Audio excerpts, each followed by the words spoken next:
हरे कृष्णा। आज की वीडियो में आप सुनेंगे माघ मास महात्म्य के अध्याय 15 की कथा।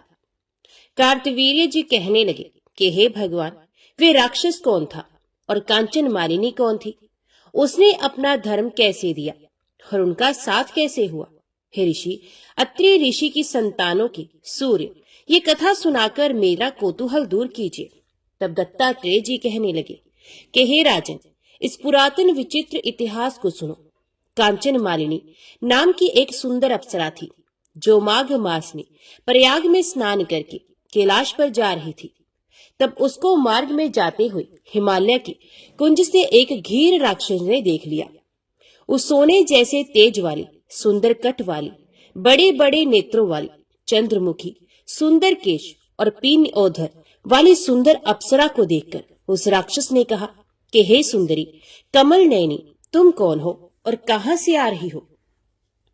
तुम्हारे वस्त्र और वेणी भीगी हुई क्यों है? तुम आकाश मार्ग से कहां जाती हो और किस पुण्य के प्रताप से तुम्हारा शरीर ऐसा तेजस्वी और रूप ऐसा मनोहर है? तुम्हारे गीले वस्त्र से मेरे मस्तक पर गिरे हुए एक बूंद जल से मेरे क्रूर मन को एकदम शांति प्राप्त हो गई। इसका क्या कारण है? तुम बड़ी शीलवती प्रतीत होती हो, इसका कारण मुझसे कहो। तो अप्सरा ने कहा कि हे राक्षस, सुनो, मैं काम रूपिणी अप्सरा हूँ। मैं प्रयाग में संगम में स्नान करके आ रही हूँ। इसी से मेरे वस्त्र भीगे हुए हैं। अब कैलाश पर जा रही हूँ, जहाँ पर श्री शिव निवास करते हैं। त्रिवेणी के जल से मेरी सब क्रूरता दूर हो गई, जिसके पुण्य के प्रभाव से मैं इतनी सुंदर और पार्वती जी की प्रिय सखी हुई हूँ। जो आश्चर्य देने वाला उदाहरण मुझसे ब्रह्मा जी ने कहा था, सो सुनो। मैं कलिंग देश के राजा की वेश्या थी।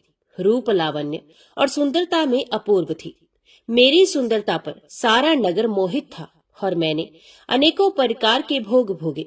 अनेक प्रकार के वस्त्र और आभूषणों के घर में कोई कमी नहीं थी।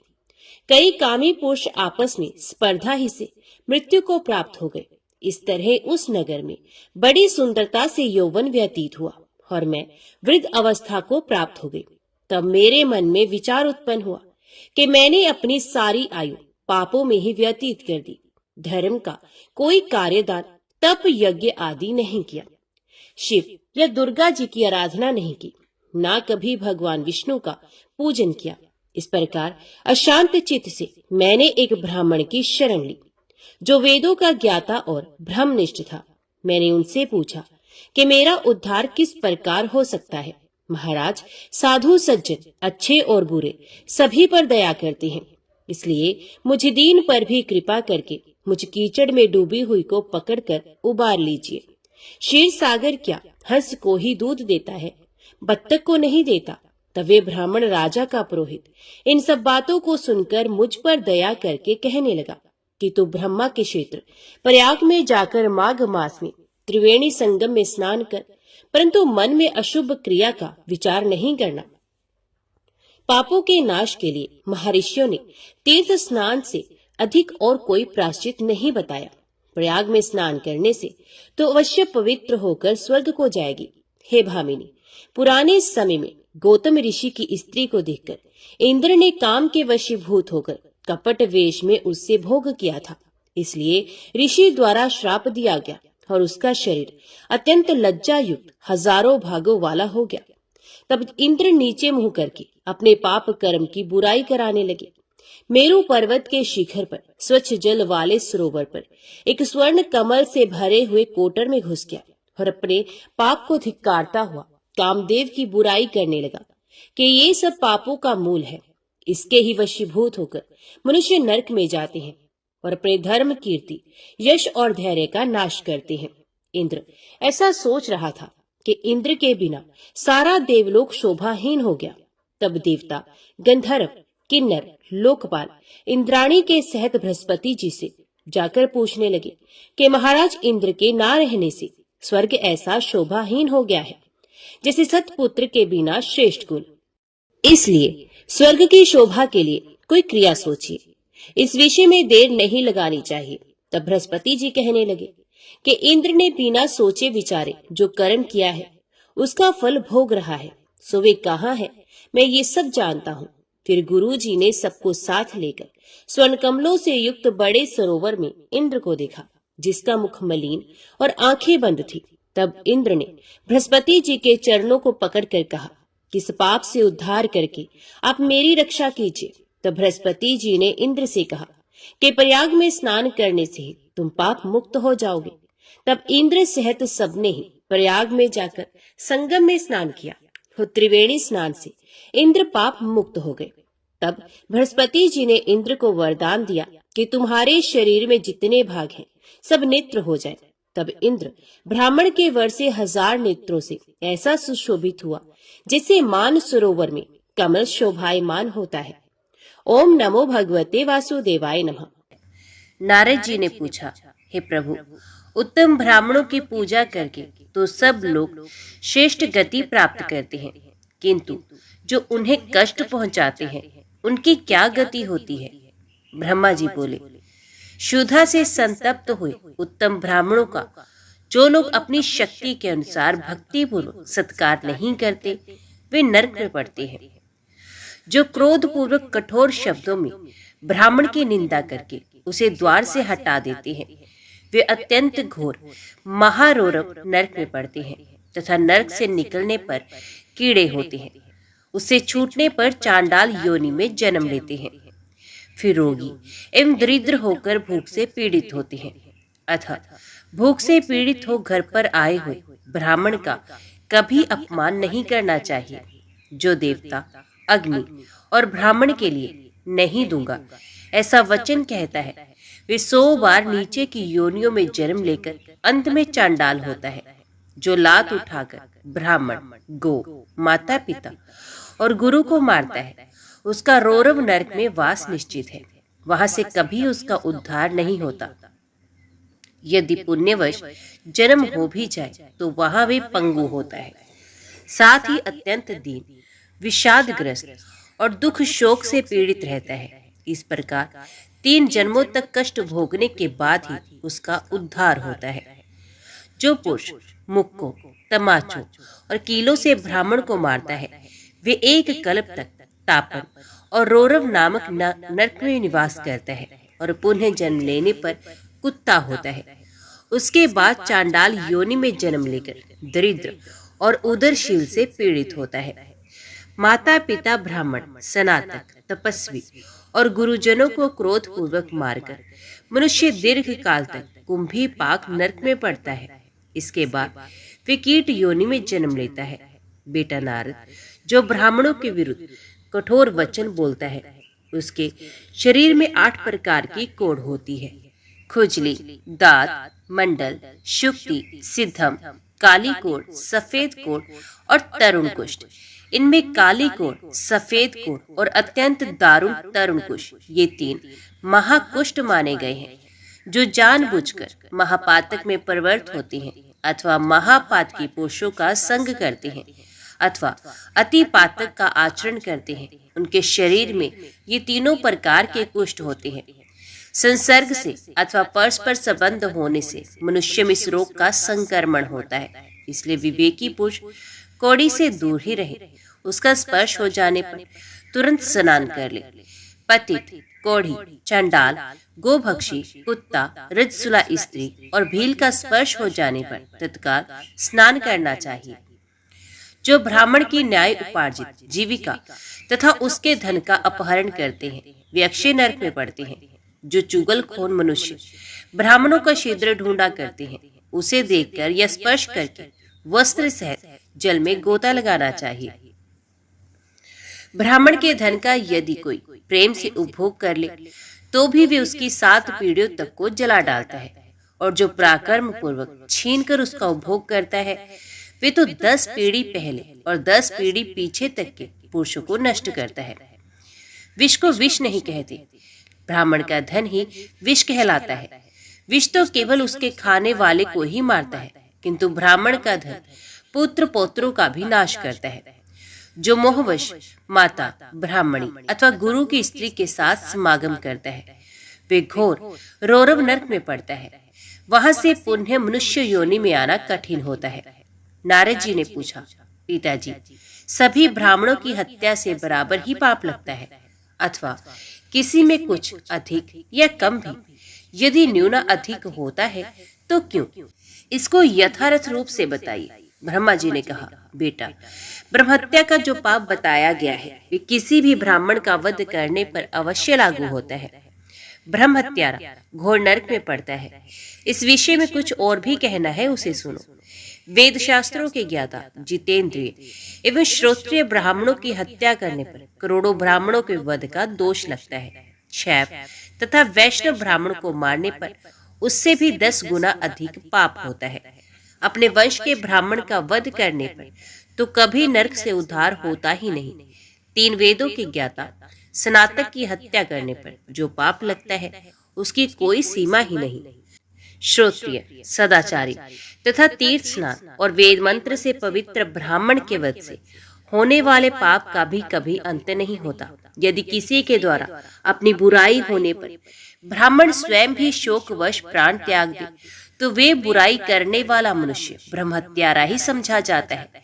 कठोर वचनों और कठोर बर्तावों से पीड़ित एवं ताड़ित हुआ ब्राह्मण जिस अत्याचारी मनुष्य का नाम ले लेकर अपने प्राण त्यागता है उसे सभी ऋषि मुनि, देवता और ब्रह्मवेत्ताओं में ब्रह्महत्यारा बताया है। ऐसी हत्या का पाप उस देश के निवासियों तथा राजा को लगता है, अतः वे ब्रह्महत्या का पाप करके अपने पितरों सहित नरक में पकाए जाते हैं।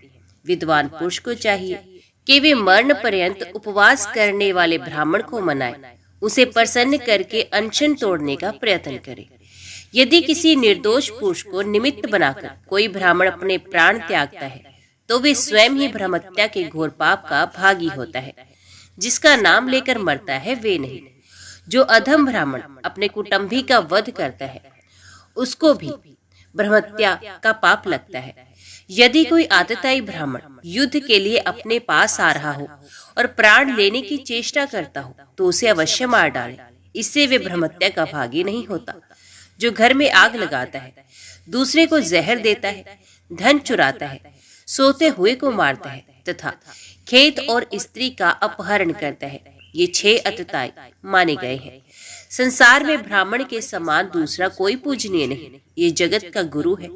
ब्राह्मण को मारने पर जो पाप होता है उससे बढ़कर दूसरा कोई पाप है ही नहीं।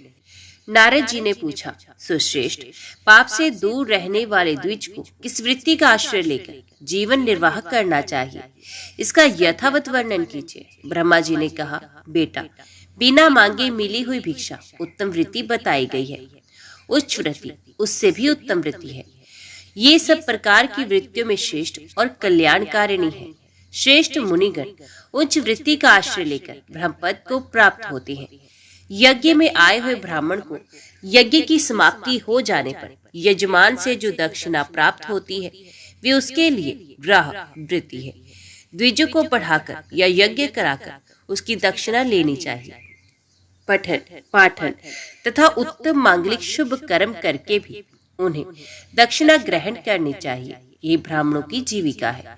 दान लेना उनके लिए अंतिम वृत्ति है। उनमें जो शास्त्र के द्वारा जीविका चलाते हैं वे धन्य हैं। वृक्ष और लताओं के सहारे जिनकी जीविका चलती है वे भी धन्य हैं। ब्राह्मणोचित वृत्ति के अभाव में ब्राह्मणों को क्षत्रिय वर्ग से जीवन निर्वाह करना चाहिए। उस अवस्था में न्याय युद्ध का अवसर उपस्थित होने पर युद्ध करना उनका कर्तव्य है। उन्हें उत्तम वीर व्रत का आचरण करना चाहिए। ब्राह्मण क्षत्रिय वृत्ति के द्वारा राजा से जो धन प्राप्त करता है वे श्राद्ध और यज्ञ आदि में दान के लिए पवित्र माना जाता है। उस ब्राह्मण को सदा पाप से दूर रहकर वेद और धनुर्वेद दोनों का अभ्यास करना चाहिए।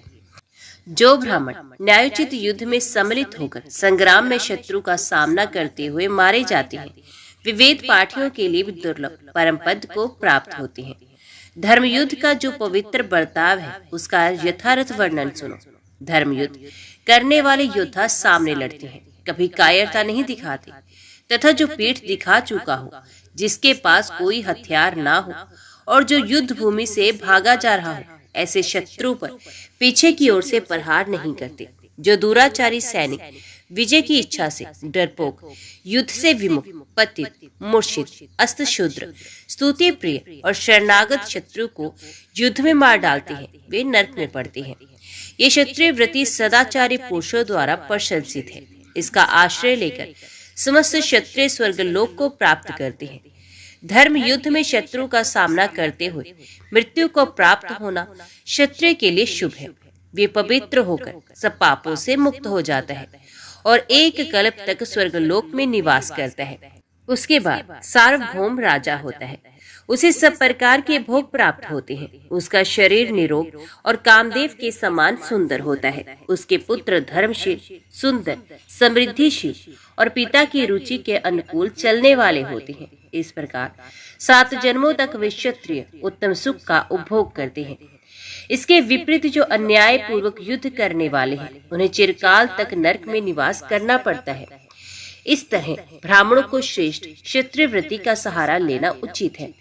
उत्तम ब्राह्मण आपत्ति काल में वैश्यवृत्ति से व्यापार एवं खेती आदि से भी जीविका चला सकता है, परंतु उसे चाहिए कि वे दूसरों के द्वारा खेती और व्यापार का काम कराए, स्वयं ब्राह्मणोचित क्रम का त्याग न करे। वैश्यवृत्ति का आश्रय लेकर यदि ब्राह्मण झूठ बोले या किसी वस्तु की बहुत बढ़ा चढ़ाकर प्रशंसा करे, तो लोगों को ठगने के कारण वे दुर्गति को प्राप्त होता है। भीगे हुए द्रव्य के व्यापार से बचा रहकर ब्राह्मण कल्याण का भागी होता है। तोल में कभी असत्यपूर्ण बर्ताव नहीं करना चाहिए, क्योंकि तुला धर्म पर ही प्रतिष्ठित है। जो तराजू पर तोलते समय छल करता है, वे नरक में पड़ता है। जो द्रव्य तराजू पर चढ़ाए बिना ही बेचा जाता है, उसमें भी झूठ कपट का त्याग कर देना चाहिए। इस प्रकार मिथ्या बर्ताव नहीं करना चाहिए, क्योंकि मिथ्या व्यवहार से पाप की उत्पत्ति होती है। सत्य से बढ़कर धर्म और झूठ से बढ़कर दूसरा कोई पाप नहीं। अतः सब कार्यों में सत्य को ही श्रेष्ठ माना गया है। यदि एक ओर 1000 अश्वमेध यज्ञों का पुण्य और दूसरी ओर सत्य को तराजू पर रखकर तोला जाए, तो 1000 अश्वमेध यज्ञों की अपेक्षा सत्य का ही पलड़ा भारी होता है। जो समस्त कार्यों में सत्य बोलता और मिथ्या का परित्याग करता है, वे सब दुखों से पार हो जाता है और अक्षय स्वर्ग का उपभोग करता है। ब्राह्मण दूसरों के द्वारा व्यापार का काम करा सकता है, किंतु उसे झूठ का त्याग करना ही चाहिए। उसे चाहिए कि जो मुनाफा हो उसमें से पहले तीर्थों में दान करे, जो शेष बचे उसका स्वयं उपभोग करे। यदि ब्राह्मण वाणिज्य वृत्ति से न्यायपूर्वक उपार्जित किए हुए धन को पितरों, देवताओं और ब्राह्मणों के निमित्त यत्न पूर्वक दान देता है, तो उसे अक्षय फल की प्राप्ति होती है। वाणिज्य लाभकारी व्यवसाय है, किंतु दो उसमें बहुत बड़े दोष आ जाते हैं: लोभ न छोड़ना और झूठ बोलकर माल बेचना। विद्वान पुरुष इन दोनों दोषों का परित्याग करके धन उपार्जन करे। व्यापार में कमाए हुए धन का दान करने से अक्षय फल का भागी होता है। नारद पुण्य कर्म में लगे हुए ब्राह्मण को इस प्रकार खेती करानी चाहिए। वे आधे दिन दोपहर तक 4 बैलों को हल में जोते। 4 के अभाव में 3 बैलों को भी जोता जा सकता है। बैलों से इतना काम ना ले कि उन्हें दिन भर विश्राम करने का मौका ही न मिले। प्रतिदिन बैलों को चोर और व्याघ्र आदि से रहित स्थान में, जहाँ की घास काटी न गई हो, ले जाकर चराए। उन्हें यथेष्ट घास खाने को दे और स्वयं उपस्थित रहकर उनके खाने पीने की व्यवस्था करे। उनके रहने के लिए गौशाला बनवाए, जहाँ किसी प्रकार का उपद्रव न हो। वहां से गोबर, मूत्र और बिखरी हुई घास आदि हटाकर गौशाला को सदा साफ रखे। गौशाला संपूर्ण देवताओं का निवास स्थान है, अतः वहां कूड़ा नहीं फेंकना चाहिए। विद्वान पुरुष को उचित है कि वे अपने शयन गृह के समान गौशाला को साफ रखें, उसकी फर्श को समतल बनाए तथा यत्न पूर्वक ऐसी व्यवस्था करे जिससे वहां सर्दी, हवा और धूल धक्कड़ से बचाव हो। गौ को अपने प्राणों के समान समझे, उसके शरीर को अपने ही शरीर के तुल्य समझे। अपनी देह में जैसे सुख दुख होते हैं, वैसे ही गौ के शरीर में भी होते हैं। ऐसा समझकर गौ के कष्ट को दूर करने और उसे सुख पहुंचाने की चेष्टा करें। जो इस विधि से खेती का काम कराता है, वे बैल को जोतने के दोष से मुक्त और धनवान होता है। जो दुर्बल, रोगी, अत्यंत छोटी अवस्था के और अधिक बूढ़े बैल से काम लेकर उसे कष्ट पहुंचाता है, उसे गौ हत्या का पाप लगता है। जो एक और दुर्बल और दूसरी और बलवान बैल को जोड़कर उनसे भूमि जुतवाता है, उसे गो हत्या के समान पाप का भागी होना पड़ता है। इसमें तनिक भी संदेह नहीं। जो बिना चारा खिलाए बैल को हल जोतने के काम में लगाता है तथा घास खाते और पानी पीते हुए बैल को मोहवश हाँक देता है, वे भी गो हत्या के पाप का भागी होता है।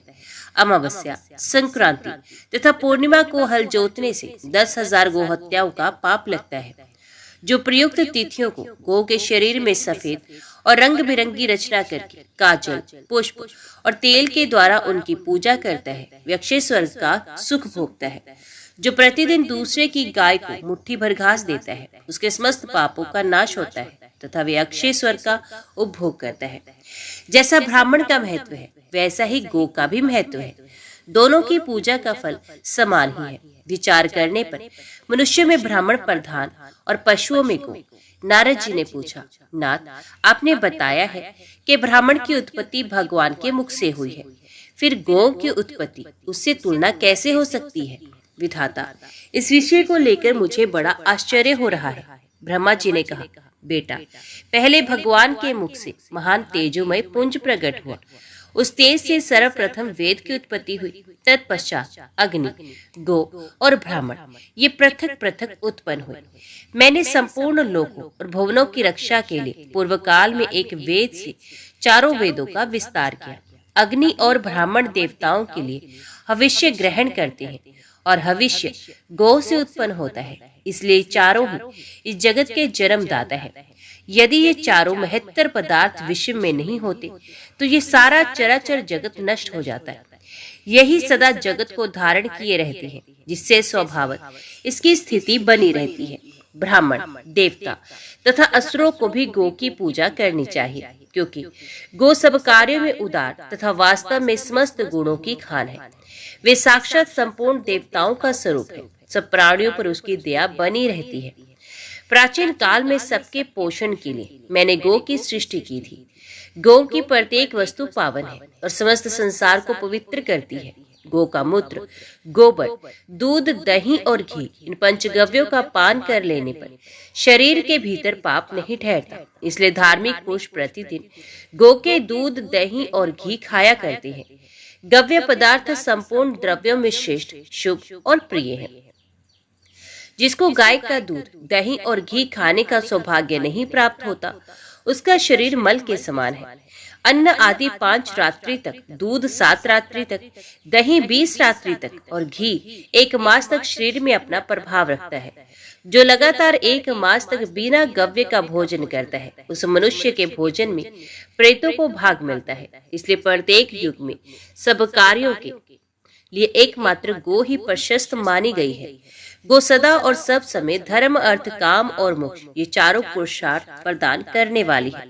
जो गो की एक बार प्रदक्षिणा करके उसे प्रणाम करता है, वे सब पापों से मुक्त होकर अक्षय स्वर्ग का सुख भोगता है। जैसे देवताओं के आचार्य बृहस्पति जी वंदनीय है, जिस प्रकार भगवान लक्ष्मीपति सबके पूजनीय है, उसी प्रकार गो भी वंदनीय और पूजनीय है। जो मनुष्य प्रातः काल उठकर गो और उसके घी का स्पर्श करता है, वे सब पापों से मुक्त होता है। गोई दूध और घी प्रदान करने वाली है। वे घृत की उत्पत्ति स्थान और घी की उत्पत्ति में कारण है। वे घी की नदियां हैं, उनमें घी की भंवरें उठती हैं। ऐसी गोएं सदा मेरे घर पर मौजूद रहे। घी मेरे संपूर्ण शरीर और मन में स्थित हो। गोएं सदा मेरे आगे रहे, वे ही मेरे पीछे रहे। मेरे सब अंगों को गौ का स्पर्श होता रहे। मैं गौ के बीच में निवास करूं। इस मंत्र को प्रतिदिन संध्या और सवेरे के समय शुद्ध भाव से आचमन करके जपना चाहिए। ऐसा करने से उसके सब पापों का क्षय हो जाता है तथा वे स्वर्ग लोक में पूजित होता है। जैसे गो आदरणीय है, वैसे ब्राह्मण, जैसे ब्राह्मण है वैसे भगवान विष्णु, जैसे भगवान विष्णु है वैसे ही श्री गंगा जी भी है। ये सभी धर्म के साक्षात स्वरूप माने गए हैं। गोए मनुष्य की बंधु है और मनुष्य गो के बंधु है। जिस घर में गो नहीं, वे बंधु रहित ग्रह है। 6 अंगों, पदों और कर्मों से संपूर्ण वेद गो के मुख में निवास करती हैं। उनके सींगों में भगवान श्री शंकर और श्री विष्णु सदा विराजमान रहती हैं।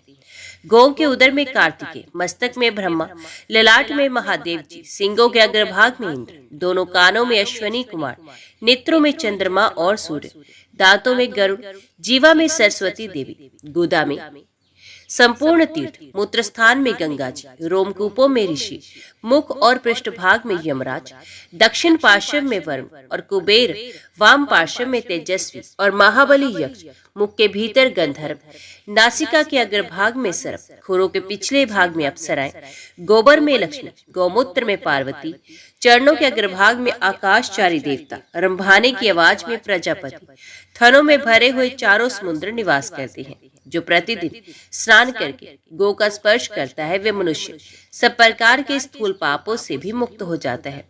जो गो के खुर से उड़ी हुई धूल को सर पर धारण करता है वे मानो तीर्थ के जल में स्नान कर लेता है और सब पापों से छुटकारा पाता है। नारद जी ने पूछा, गुरु श्रेष्ठ, विभिन्न रंगों की गो में किसके दान से क्या फल होता है, इसका तत्व बताइए। ब्रह्मा जी ने कहा, बेटा, ब्राह्मण को श्वेत गो का दान करके मनुष्य ऐश्वर्यशाली होता है, सदा महल में निवास करता है तथा भोग सामग्रियों से संपन्न होकर सुख समृद्धि से भरा पूरा रहता है।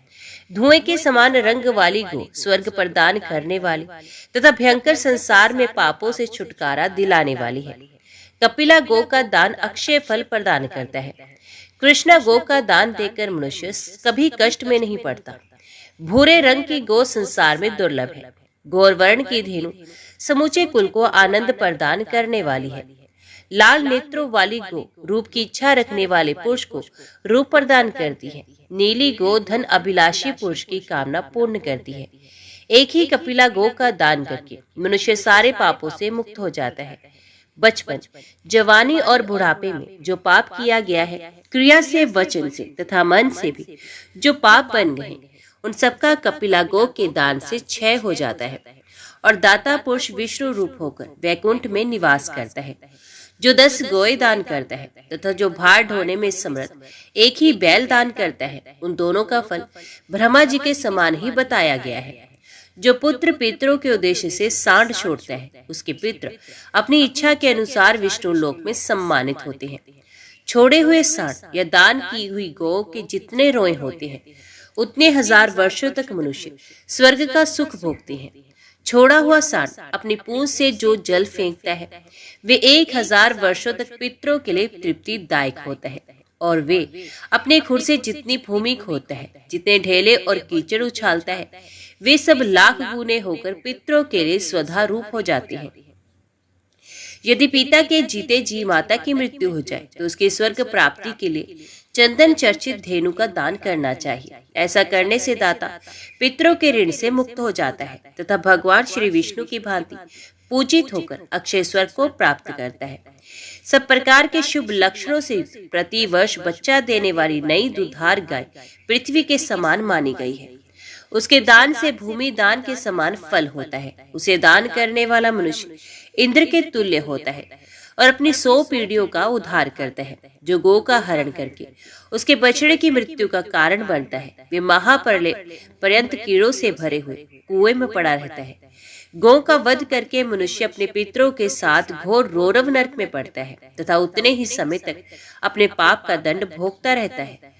जिस पवित्र कथा को एक बार भी दूसरों को सुनाता है, उसके सब पापों का नाश हो जाता है तथा वे देवताओं के साथ आनंद का उपभोग करता है। जो इस परम पुण्य में प्रसंग का श्रवण करता है, वे 7 जन्मों के पापों से तत्काल मुक्त हो जाता है।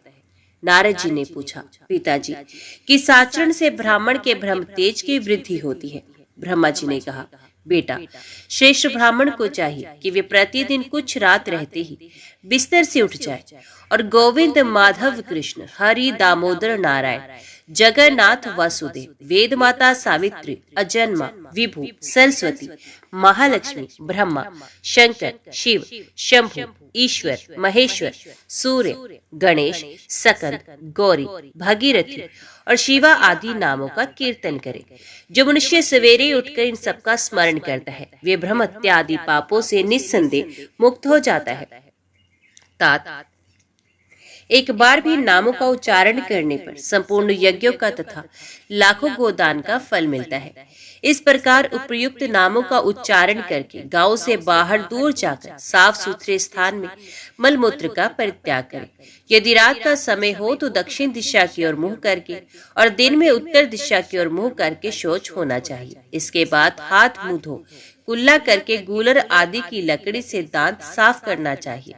तत्पश्चात द्विज को स्नान आदि करके संयम पूर्वक बैठकर संध्या उपासन करना चाहिए। पूर्वाह्न काल में रक्त वर्णा गायत्री, मध्याह्न काल में शुक्ल वर्णा सावित्री और सायकाल में श्याम वर्णा सरस्वती का विधि पूर्वक ध्यान करना उचित है। प्रतिदिन के स्नान की विधि इस प्रकार है। अपने ज्ञान के अनुसार यत्न पूर्वक स्नान विधि का पालन करना चाहिए। पहले शरीर को जल से भिगोकर फिर उसमें मिट्टी लगाए। मस्तक, ललाट, नासिका, हृदय, बोह, बाहु, पसली, नाभि, घुटने और दोनों पैरों में मृत्तिका लगाना उचित है। मनुष्य को शुद्धि की इच्छा से शौच होकर 1 बार लिंग में, 3 बार गोदा में, 10 बार बाएं हाथ में तथा पुनः 7 बार दोनों हाथों में मिट्टी लगानी चाहिए। घोड़े, रथ और भगवान श्री विष्णु द्वारा आक्रांत होने वाली मृतिकामयी वसुंधरे, मेरे द्वारा जो दुष्कर्म या पाप हुए हो उन्हें तुम हर लो। इस मंत्र से जो अपने शरीर से मिट्टी का लेप करता है उसके सब पापों का क्षय होता है तथा वे मनुष्य सर्वथा शुद्ध हो जाता है। तदंतर विद्वान पुरुष नद, नदी, पोखरा, सरोवर या कुएं पर जाकर वेद मंत्रों के उच्चारण पूर्वक स्नान करे। उसे नदी आदि की जलराशि में प्रवेश करके स्नान करना चाहिए और कुएं पर नहाना हो तो किनारे रह के घड़े से स्नान करना उचित है। मनुष्य को अपने समस्त पापों का नाश करने के लिए विधिवत स्नान करना चाहिए। सवेरे का स्नान महान पुण्यदायी और सब पापों का नाश करने वाला है। जो ब्राह्मण सदा प्रातःकाल स्नान करता है वे विष्णु लोक में प्रतिष्ठित होता है। प्रातः संध्या के समय 4 दंड तक जल अमृत के समान रहता है। वे पितरों को सुधा के समान तृप्तिदायी होता है। उसके बाद 2 घड़ी तक अर्थात कुल 1 पहर तक जल मधु के समान रहता है। देवी पितरों की प्रसन्नता बढ़ाने वाला होता है। तत्पश्चात 1.5 पहर तक का जल दूध के समान माना गया है। उसके बाद 4 दंड तक का जल दुग्ध मिश्रित सा रहता है। नारद जी ने कहा, देवेश्वर, अब मुझे ये बताइए कि जल के देवता कौन है तथा जिस प्रकार मैं तर्पण की विधि ठीक ठीक जान सकूं ऐसा उपदेश कीजिए। ब्रह्मा जी ने कहा, बेटा, संपूर्ण लोकों में भगवान श्री विष्णु ही जल के देवता माने गए हैं। अतः जो जल से स्नान करके पवित्र होता है उसका भगवान श्री विष्णु कल्याण करते हैं। 1 घूंट जल पीकर भी मनुष्य पवित्र हो जाता है। विशेष बात यह है कि कुश के संसर्ग से जल अमृत से भी बढ़कर होता है।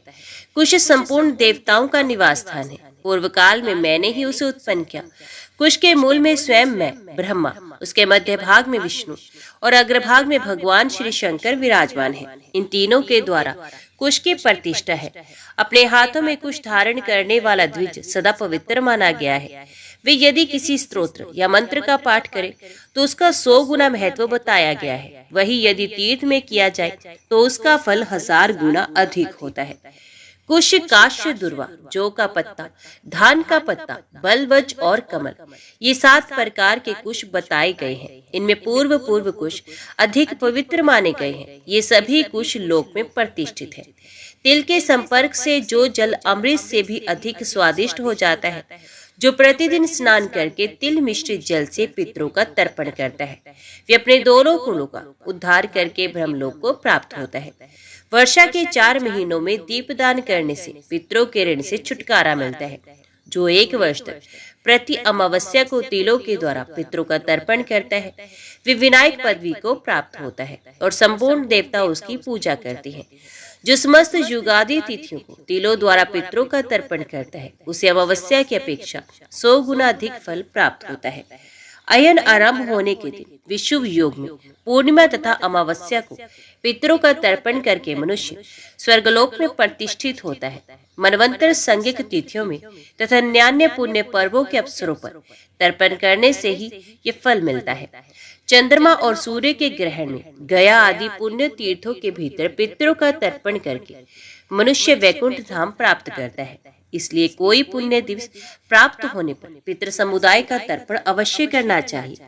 एकाग्रचित होकर पहले देवताओं का तर्पण करने के पश्चात विद्वान पुरुष पितरों का तर्पण करने का अधिकारी होता है। श्राद्ध में भोजन के समय एक ही हाथ से अन्न परोसे, किंतु तर्पण के समय दोनों हाथों से जल दे, यही सनातन विधि है। दक्षिण अभिमुख होकर पवित्र भाव से वाक्य के साथ नामगोत्र का उच्चारण करते हुए पितरों का तर्पण करना चाहिए।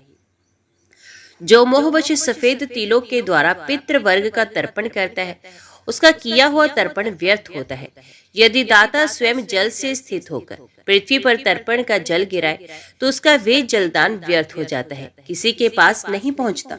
इसी प्रकार जो स्थल में खड़ा होकर जल में तर्पण का जल गिराता है, उसका दिया हुआ जल भी निरर्थक होता है, वे पितरों को नहीं मिलता। जो जल में नहाकर भी ये वस्त्र पहने हुए तर्पण करता है, उसके पितृ देवताओं सहित सदा तृप्त होते हैं। विद्वान पुरुष धोबी के धोए हुए वस्त्र को अशुद्ध मानते हैं। अपने हाथ से पुण्य धोने पर ही वे वस्त्र शुद्ध होता है। जो सूखे वस्त्र पहने हुए किसी पवित्र स्थान पर बैठकर पितरों का तर्पण करता है, उसके पितृ 10 गुनी तृप्ति लाभ करते हैं। जो अपनी तर्जनी अंगुली से चांदी की अंगूठी धारण करके पितरों का तर्पण करता है, उसका सब तर्पण लाख गुना अधिक फल देने वाला होता है। इसी प्रकार विद्वान पुरुष यदि अनामिका अंगुली में सोने की अंगूठी पहनकर पितृवर्ग का तर्पण करे तो वे करोड़ गुना अधिक फल देने वाला होता है। जो स्नान करने के लिए जाता है, उसके पीछे प्यास से पीड़ित देवता और पितृ भी वायु रूप होकर जल की आशा से जाया करते हैं, किंतु जब वे नहाकर धोती निचोड़ने लगते हैं तब वे निराश लौट जाते हैं। अतः पितृ तर्पण किए बिना धोती नहीं निचोड़नी चाहिए।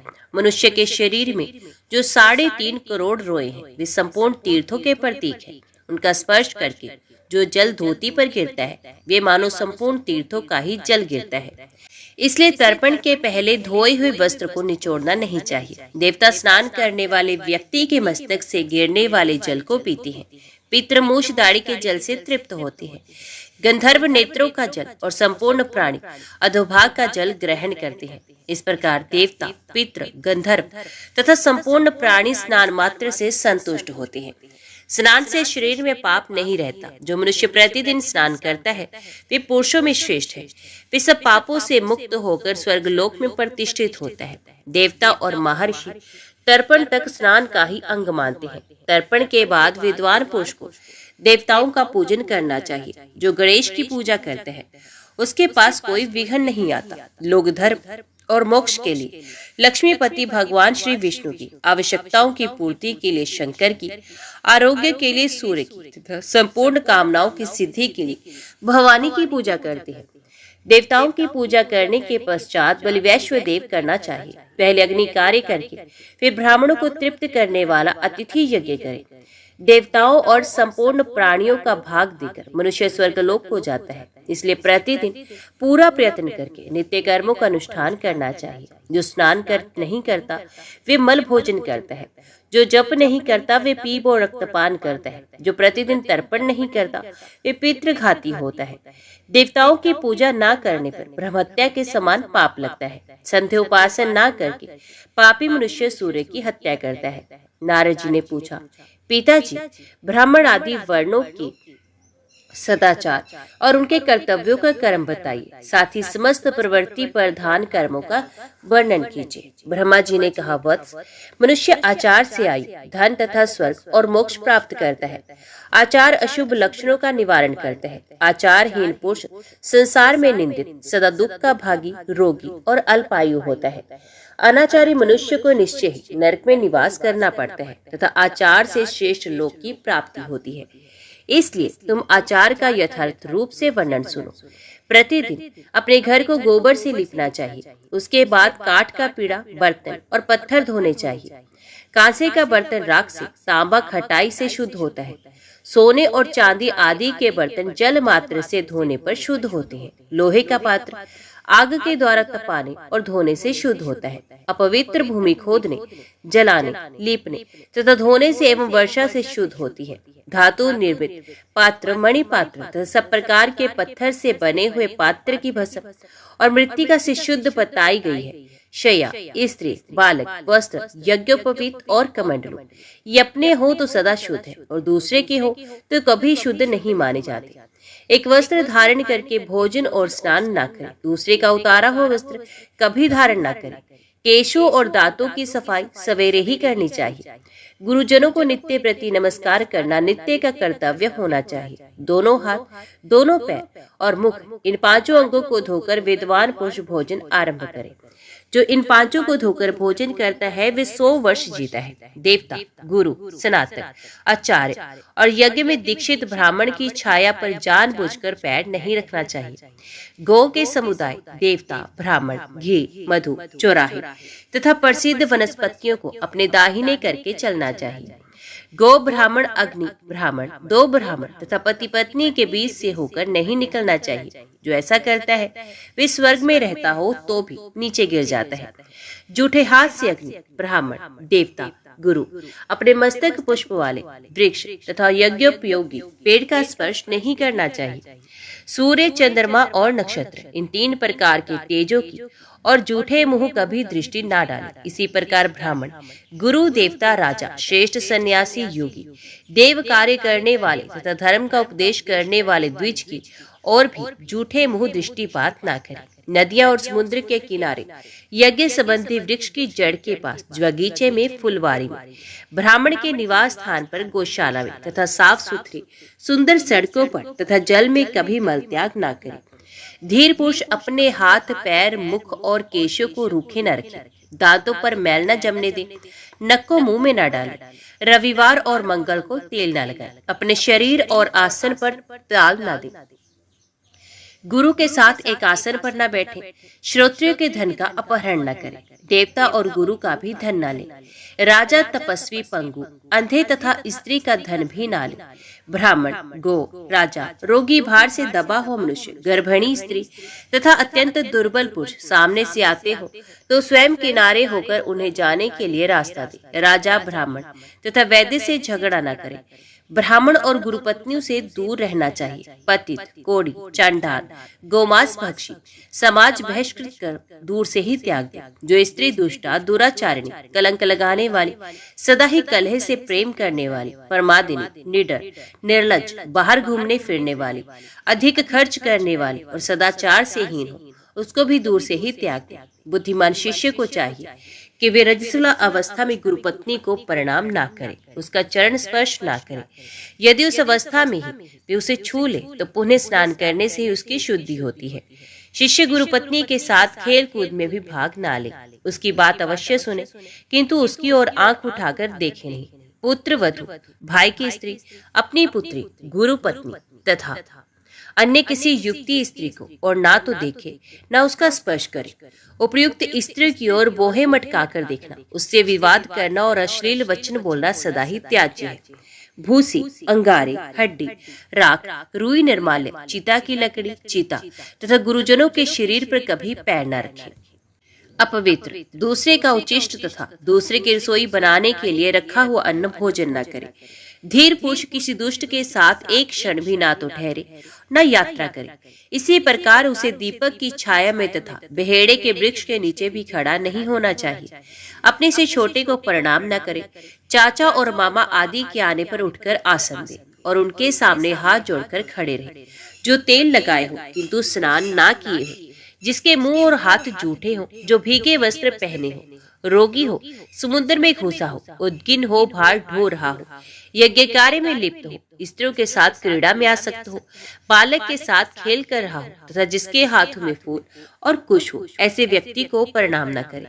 मस्तक अथवा कानों को ढककर जल में खड़ा होकर, शिखा खोलकर, पैरों को बिना धोए अथवा दक्षिणा विमुख होकर आचमन नहीं करना चाहिए। यज्ञोपवीत से रहित या नग्न होकर, कच्छ खोलकर अथवा एक वस्त्र धारण करके आचमन करने वाला पुरुष शुद्ध नहीं होता। पहले तर्जनी, मध्यमा और अनामिका 3 अंगुलियों से मुख का स्पर्श करे। फिर अंगूठे और तर्जनी के द्वारा नासिका का, अंगूठे और अनामिका के द्वारा दोनों नेत्रों का, कनिष्ठ का और अंगूठे के द्वारा दोनों कानों का, केवल अंगूठे से नाभि का, करतल से हृदय का, संपूर्ण अंगुलियों से मस्तक का तथा अंगुलियों के अग्रभाग से दोनों बाहों का स्पर्श करके मनुष्य शुद्ध होता है। इस विधि से आचमन करके मनुष्य को संयम पूर्वक रहना चाहिए। ऐसा करने से वे सब पापों से मुक्त होकर अक्षय स्वर्ग का उपभोग करता है। भीगे पैर सोना, सूखे पैर भोजन करना और अंधेरे में शयन तथा भोजन करना निषिद्ध है। पश्चिम और दक्षिण की ओर मुंह करके दंत धावन ना करें। उत्तर और पश्चिम दिशा की ओर सिरहाना करके कभी न सोएं, क्योंकि इस प्रकार शयन करने से आयु क्षीण होती है।